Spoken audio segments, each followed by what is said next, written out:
പ്രമുഖ online taxi സേവനദാതാക്കളായ ഒല അവതരിപ്പിക്കാൻ ഒരുങ്ങുന്ന ഇലക്ട്രിക് സ്കൂട്ടറാണ് ഇപ്പോൾ വാഹന ലോകത്തെ പുതിയ ചർച്ചാ വിഷയം. ഇലക്ട്രിക് വാഹന വിപണി ഏറെ പ്രതീക്ഷയോടെ കാത്തിരിക്കുന്ന മോഡലാണ് ഒലയിൽ നിന്നുള്ള ഇലക്ട്രിക് സ്കൂട്ടർ. ഇലക്ട്രിക് സ്കൂട്ടറുമായി വിപണിയിൽ എത്തുമെന്ന് ഒല വെളിപ്പെടുത്തിയതോടെ വിപണിയും വലിയ ആവേശത്തിലാണെന്ന് വേണം പറയാൻ. ഒലയുമായി ബന്ധപ്പെട്ട പുതിയ വാർത്തകൾ എത്തുമ്പോൾ വലിയ ആവേശത്തിലാണ് ഉപഭോക്താക്കൾ ആ വാർത്തകളെ ഇരുകൈയും നീട്ടി സ്വീകരിക്കുന്നത്. ഇന്ത്യൻ ഇലക്ട്രിക് വാഹന വിപണി വളർന്നുകൊണ്ടിരിക്കുകയാണ്. വരും വർഷങ്ങളിൽ ഈ വളർച്ച ഉയരുമെന്നാണ് റിപ്പോർട്ടുകൾ വ്യക്തമാക്കുന്നത്. ഇലക്ട്രിക് സ്കൂട്ടറുകളെ ഒരു ജനപ്രിയ ചോയ്സാക്കി മാറ്റുന്നതിനുള്ള അവസരമാക്കി മാറ്റിക്കഴിഞ്ഞു ഒല. ഇത്രയേറെ ജനപ്രീതി നേടുമ്പോൾ ഈ സ്കൂട്ടർ സ്വന്തമാക്കാൻ ആഗ്രഹിക്കാത്തതാരാണ്? ഞങ്ങളും ബുക്ക് ചെയ്തു ഒരു ഒല ഇലക്ട്രിക് സ്കൂട്ടർ. എങ്കിൽ ഇന്നത്തെ വിശേഷം അതാകട്ടെ. ആ വിശേഷങ്ങളിലേക്ക് കടക്കും മുൻപ് നിങ്ങൾ ഇതുവരെ മോട്ടോർ വേൾഡ് ചാനൽ സബ്സ്ക്രൈബ് ചെയ്തിട്ടില്ല എങ്കിൽ ഉടൻ തന്നെ സബ്സ്ക്രൈബ് ചെയ്ത് അടുത്തുള്ള ബെൽ നോട്ടിഫിക്കേഷൻ അമർത്തി പുതുപുത്തൻ വാഹന വിശേഷങ്ങൾ ഏറ്റവും ആദ്യം തന്നെ അറിയുക. ചുരുങ്ങിയ ദിവസങ്ങൾ കൊണ്ട് നിരവധി നേട്ടങ്ങളാണ് കമ്പനി നേടിക്കൊണ്ടിരിക്കുന്നത്. ബുക്കിംഗ് തുടങ്ങി 24 മണിക്കൂറിനുള്ളിൽ 1 ലക്ഷം എന്ന മാജിക് സംഖ്യയിൽ ഓർഡറുകൾ എത്തിക്കാൻ ഒലയ്ക്ക് സാധിച്ചു. ഇതോടെ ലോകത്തിലെ ഏറ്റവും കൂടുതൽ പ്രീ ബുക്കിംഗ് ലഭിക്കുന്ന വാഹനമായി ഒല EV മാറി. ഈ നേട്ടത്തിന്റെ ഒരു ഭാഗമാകാൻ ഞങ്ങൾക്കും സാധിച്ചു. ബുക്കിംഗ് നടത്താൻ ഞങ്ങൾ ചെയ്തത് ഇങ്ങനെ: വെബ്സൈറ്റിൽ റിസർവ് ഫോർ 499 എന്ന ഓപ്ഷൻ തിരഞ്ഞെടുത്തു. മൊബൈൽ നമ്പർ കൊടുക്കാനുള്ള ഓപ്ഷൻ എത്തി. മൊബൈൽ നമ്പർ കൊടുത്തു. OTP മൊബൈലിലെത്തി. OTP കൊടുത്തു പോകുമ്പോൾ നേരെ പേയ്മെന്റിലാണ് എത്തുന്നത്. ഡെബിറ്റ് കാർഡ് അല്ലെങ്കിൽ credit card, UPI, net banking എന്നീ ഓപ്ഷനിൽ ഡെബിറ്റ് കാർഡ് വഴി പേയ്മെന്റ് നടത്തി. ഉടൻ തന്നെ മൊബൈലിൽ ഓർഡർ ID, ബുക്കിംഗ് എമൗണ്ട് എന്നിവ അടങ്ങിയ മെസ്സേജ് എത്തി. വളരെ സിമ്പിളായിട്ട് തന്നെ ബുക്കിംഗ് പ്രോസസ് അവസാനിപ്പിച്ചു.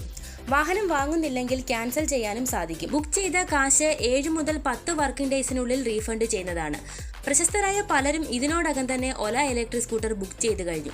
അതിൽ സോഷ്യൽ മീഡിയയിൽ വൈറലായി മാറിയ പേടിഎമ്മിന്റെ ഫൗണ്ടറും CEOയുമായ വിജയ് ശേഖർ ശർമ്മയാണ് ഇപ്പോൾ ഒല ഇലക്ട്രിക് സ്കൂട്ടർ റിസർവ് ചെയ്തതായി സോഷ്യൽ മീഡിയയിൽ പങ്കുവച്ചിരിക്കുന്നത്. വാഹനം വാങ്ങുന്നതിനൊപ്പം നമ്മൾ തിരക്കേണ്ട കാര്യം ചാർജിംഗ് സ്റ്റേഷനുകളാണ്. ഒല പുറത്തിറക്കിയ ചാർജിംഗ് പോയിന്റുകളുടെ രൂപരേഖ അടിസ്ഥാനത്തിൽ കേരളത്തിൽ നിരവധി സ്ഥലങ്ങളിൽ ചാർജിംഗ് സ്റ്റേഷനുകൾ എത്തും എന്നാണ് മനസ്സിലാക്കാൻ സാധിക്കുന്നത്. ഞങ്ങളുടെ നാടായ പത്തനംതിട്ടയിലും ചാർജിംഗ് സ്റ്റേഷൻ എത്തുന്നുണ്ട്. ഞങ്ങൾക്കടുത്ത് ചാർജിംഗ് സ്റ്റേഷൻ എത്തുന്നതിനാലാണ് വാഹനം വാങ്ങാമെന്ന തീരുമാനത്തിൽ എത്തിയത്. പത്തനംതിട്ട കൂടാതെ തിരുവനന്തപുരം, കൊല്ലം, കോട്ടയം, എറണാകുളം, ഇടുക്കി, തൃശൂർ, മലപ്പുറം, കോഴിക്കോട്, കണ്ണൂർ, കാസർഗോഡ് എന്നീ ജില്ലകളിലും ചാർജിംഗ് സ്റ്റേഷൻ കൊണ്ടുവരാൻ പദ്ധതിയുണ്ട്. അടുത്തതായി കമ്പനിയുടെ ഭാഗത്തു നിന്നുമുണ്ടായ മറ്റൊരു വാർത്തയാണ് വാഹനത്തിന്റെ നിറം. സ്കൂട്ടർ ഏതൊക്കെ നിറങ്ങളിൽ ലഭിക്കുമെന്ന് സംബന്ധിച്ച വിവരങ്ങളാണ് ഈ വാർത്തകളിൽ ഏറ്റവും പുതിയത്. നിലവിൽ വിപണിയിലുള്ള ഇലക്ട്രിക് സ്കൂട്ടറുകൾ 3ഉം 4ഉം നിറങ്ങളിൽ ലഭിക്കുമ്പോൾ ഒലയുടെ ഇലക്ട്രിക് സ്കൂട്ടർ 10 നിറങ്ങളിലാണ് വിപണിയിലെത്തുക. ഓരോ നിറങ്ങളുടെയും പേര് വെളിപ്പെടുത്തിയിട്ടില്ല. എന്നാൽ ഗ്ലോസി, മാറ്റ് ഫിനിഷിൽ ചുവപ്പ്, പിങ്ക്, മഞ്ഞ, സിൽവർ, വെളുപ്പ്, കറുപ്പ് നിറങ്ങളിലെല്ലാം ഒലയുടെ ഇലക്ട്രിക് സ്കൂട്ടർ ലഭ്യമാകും എന്നാണ് സൂചന. വിവിധ വർണ്ണങ്ങളിൽ എത്തുന്ന ഒലയുടെ ഇലക്ട്രിക് സ്കൂട്ടറുകളുടെ ഒരു വീഡിയോ കമ്പനി കഴിഞ്ഞ ദിവസം പുറത്തുവിട്ടിരുന്നു.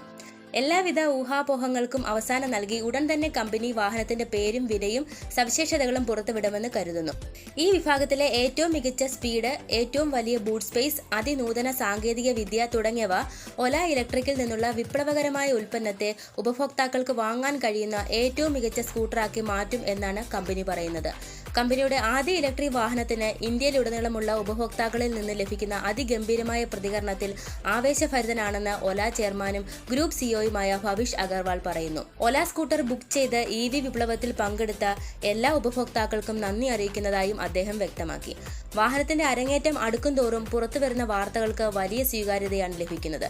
അടുത്ത വാർത്തയ്ക്കായി നിങ്ങളെപ്പോലെ ഞങ്ങളും കാത്തിരിക്കുന്നു എന്നറിയിച്ചുകൊണ്ട് ഇന്നത്തെ വിശേഷം ഇവിടെ നിർത്തുന്നു. മറ്റൊരു വാഹന വിശേഷവുമായി ഞങ്ങളെത്താം. തൽക്കാലം വിടാൻ. നന്ദി, നമസ്കാരം.